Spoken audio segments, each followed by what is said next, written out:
Hi there. It's Tuesday morning, August 6th. This is Journal 131, which means it's T+126. And frankly, I'm torn this morning between subjects. I just got done with a representative of the Columbus Water District and a war that I'm about to start, that I'm about to finish with them. But before I get to that, another blog post and what just the normal stress that bubbles to the surface in everyone's life. I want to talk about something that happened the other day, a telephone call with a dear, dear friend, or from a dear, dear friend checking up on me. And he asked a question that was really,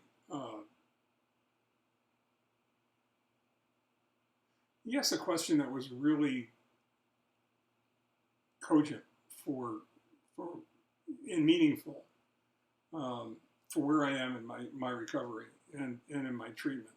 And under normal circumstances, I think I might have been annoyed by the question, but I don't know what normal is anymore, so I wasn't. I was actually appreciative of it. And I almost recorded today's blog post yesterday because all I could think of was the question that he asked and the answer, the potential answers. And there are many. I mean, there's more than one, so bear with me if you would. The question was, what was the darkest moment you experienced through this odyssey, through this adventure? And how did you cope? And genuinely, he was interested, or is interested in the answer to that, because he's interested in how people transcend adversity and, you know, what their coping mechanisms look like. And recognizing that it was genuine and recognizing that it wasn't just, you know, morbid curiosity, I started to answer him and came up with a lot of really interesting answers that I'm about to share with you, although I'm not 100% sure all of them are appropriate. And some of them didn't occur where you think they would. So maybe that's worth going over anyway, because it's the only way I can get past some of these things is by meeting them head on. So the first thing is that there were a lot of low points. One of them was that, you know, having the false belief that I would breeze through the chemo shattered, you know, just a couple of days after the infusions, which is when the chemo kicks in, and just having it beat me up. And it's hard to have an enemy like that. I mean, if it's another human being, you can fight back, you can punch or kick or fight back. But when it's your body attacking itself, or when it's the chemicals that they've infused into your body attacking you, there's not a whole lot you can do. So certainly the lesions that I got throughout my mucus system, throughout my throat, my mouth, my esophagus, my stomach, my GI tract, and the pain associated with that, which brought me to my knees, really, and had me crying out for morphine, something I swore I'd never do, and blessing whoever invented it, whoever figured it out, was certainly one of the low points. That, coupled with the GI tract problems that I was having because of the chemo, was another low point. You know, not having the control you need to make it, you know, the 8 or 10 feet to the bathroom certainly wasn't the high point of my inpatient experience.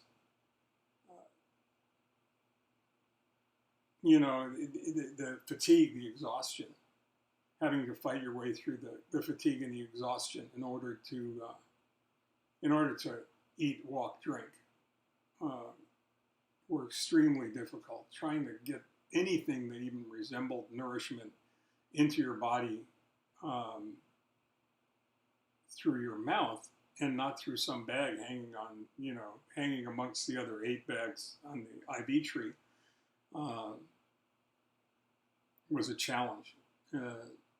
But when the pain is so bad and your throat closes up, literally closes up so you can't swallow, sometimes the only way you can get the nourishment you need is through that intravenous feeding. I'm just glad it never degenerated into a peg tube, into a tube that's inserted into your stomach. Because every time they puncture you, every time they do something like that, you have to fight with the real possibility of infection.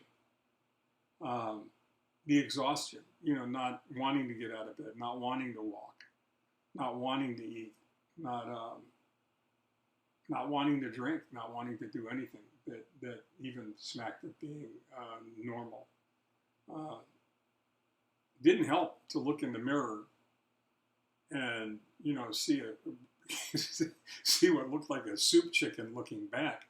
And to watch your weight loss begin and then continue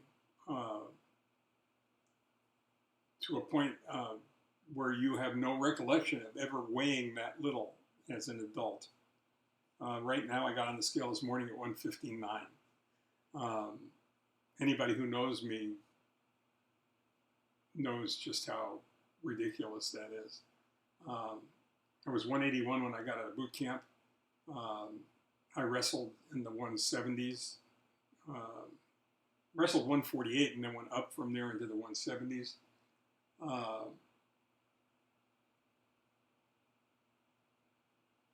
And then recognizing that the hair was just falling off your body. And that wasn't a low point, don't misunderstand me, because having been bald for some time, I've gotten used to the idea of looking at my bald head. It was just the weird way hair falls out when you're having chemo. I mean, like this side of my face came in faster. The beard came in faster. The beard fell off, just disappeared. Then this side did. This side of my mustache had more hair missing than the other side. All of those things were difficult. And certainly 3 weeks after leaving inpatient care, and however many weeks it was until the person that I knew and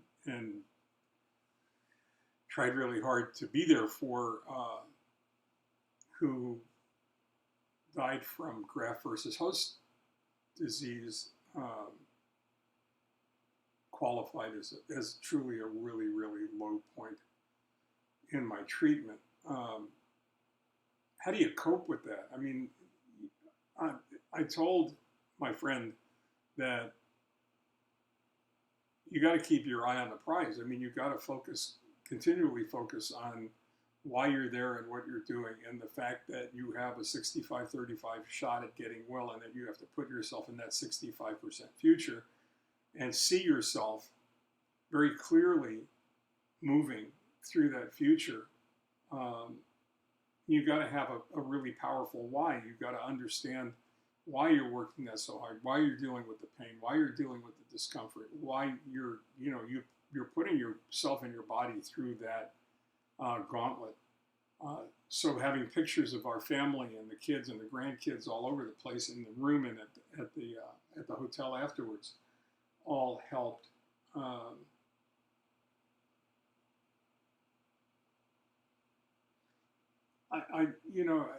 Coping with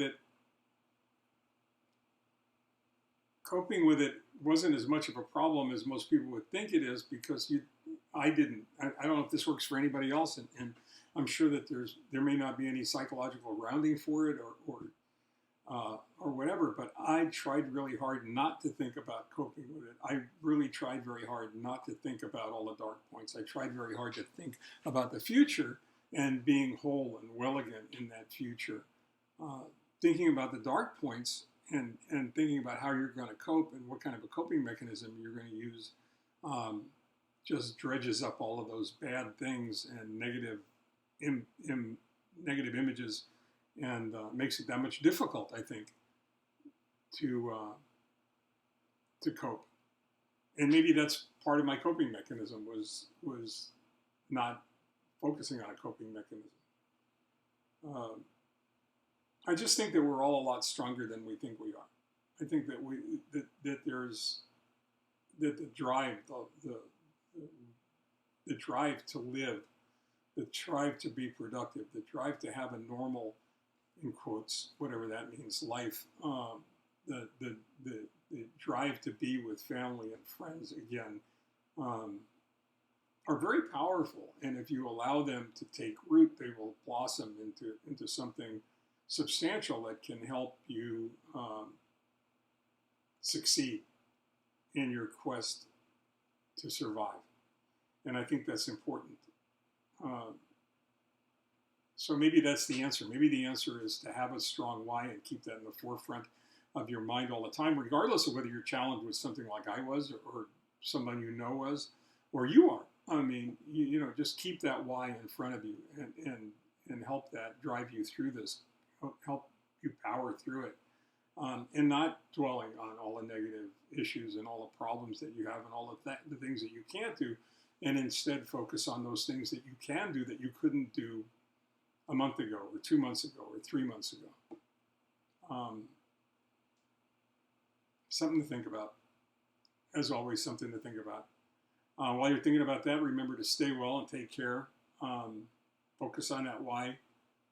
Focus on that bright future. Stay well and take care. I'll be back tomorrow with my Odyssey, with my Caligula's Water District Odyssey.